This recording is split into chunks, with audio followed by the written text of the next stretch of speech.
Halo semuanya, Assalamualaikum warahmatullahi wabarakatuh. Perkenalkan, saya Nur Hikmah Ananda. Kali ini saya akan sharing beberapa materi terkait akuntansi manajemen. Untuk yang pertama yaitu peranan dan fundamental akuntansi manajemen dalam lingkungan bisnis yang dinamis. Pengertian akuntansi manajemen. Akuntansi manajemen itu sendiri adalah tipe akuntansi yang dimana ketika kita mengolah suatu data, menganalisis data, semua informasinya akan diserahkan kepada pihak internal suatu perusahaan yang biasa kita sebut manajer. Selanjutnya yaitu peranan akuntansi manajemen. Yang pertama itu untuk menyediakan informasi biaya, yang kedua untuk membantu bahan pengambilan keputusan, yang ketiga mengevaluasi kinerja dan pengendalian. Selanjutnya yaitu tantangan akuntansi manajemen. Yang pertama adanya perubahan teknologi, yang kedua adanya perubahan regulasi, dan yang ketiga adanya keamanan data. Nah, itu semua adalah tantangan dari akuntansi manajemen. Selanjutnya yaitu pengaruh penggunaan informasi akuntansi manajemen. Yang pertama, pengaruh terhadap kinerja manajerial. Yang kedua yaitu pengaruh terhadap keberlanjutan usaha perusahaan. Adapun cara akuntansi manajemen ini beradaptasi di era teknologi, yang pertama itu semakin adanya digitalisasi dalam pengembangan akuntansi manajemen. Yang kedua, penggunaan AI, dan yang ketiga adalah peningkatan keamanan data untuk menghadapi era teknologi yang semakin pesat. Yang kedua, yaitu konsep biaya dan manajemen biaya. Biaya adalah segala sesuatu yang kita korbankan untuk memenuhi kebutuhan kita yang pastinya akan diukur oleh satuan uang.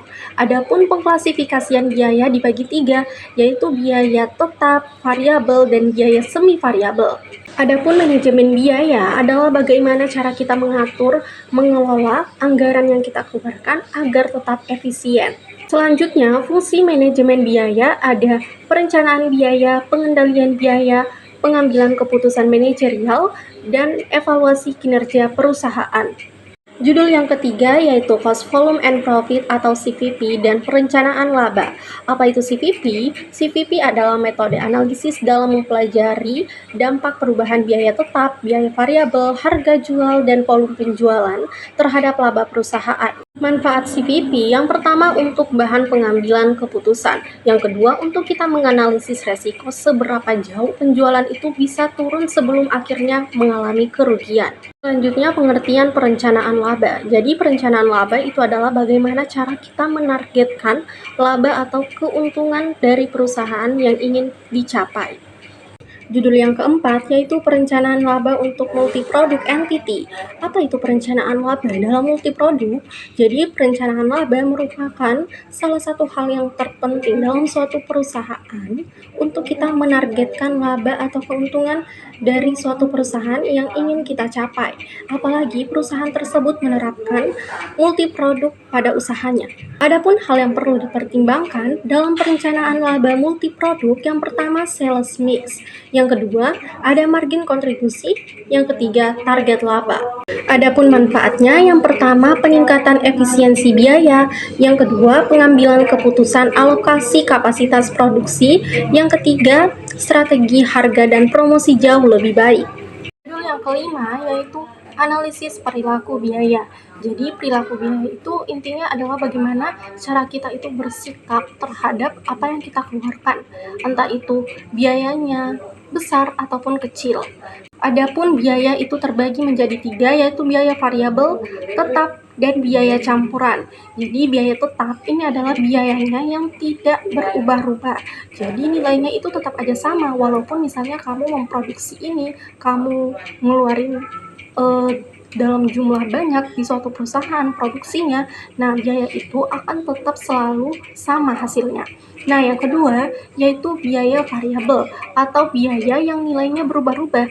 Jadi maksudnya ini adalah ketika kamu mengeluarkan sesuatu, biaya ini akan berubah ketika kamu memilih untuk mengambil keputusan biaya tersebut. Nah, yang ketiga yaitu biaya campuran atau biaya semi variabel. Nah, biaya ini campuran antara biaya tetap dan biaya variabel. Judul yang keenam yaitu analisis pengambilan keputusan jangka pendek dalam aspek marketing. Jadi di sini kita mau membahas mengenai bagaimana cara kita menganalisis pengambilan keputusan, tetapi periode waktunya itu bukan secara jangka panjang, tapi jangka pendek. Jadi kita nggak memerlukan waktu yang lama lagi untuk menentukan keputusan kita, karena informasi yang tersedia itu cukup relevan gitu ya, cukup tersedia dengan akurat. Maka dari itu dapat dikatakan keputusannya dapat dilakukan secara jangka pendek, dan maksudnya di sini juga kita akan membahasnya secara aspek marketing, bukan aspek produksi. Adapun tujuan kita dalam menganalisis pengambilan keputusan ini, ya paling utama kita ingin menentukan pilihan yang terbaik di antara pilihan-pilihan yang ada, agar tujuan yang ingin kita capai itu bisa dapat terlaksana dengan baik. Adapun jenis-jenis pengambilan keputusannya itu ada semacam penentuan harga, pemberian diskon atau promosi. Yang ketiga itu ada semacam prioritas produk yang ingin dipromosikan. Selanjutnya juga ada pemilihan saluran distribusi. Baik, itulah tadi penyampaian materi yang telah saya sampaikan. Wassalamualaikum warahmatullahi wabarakatuh.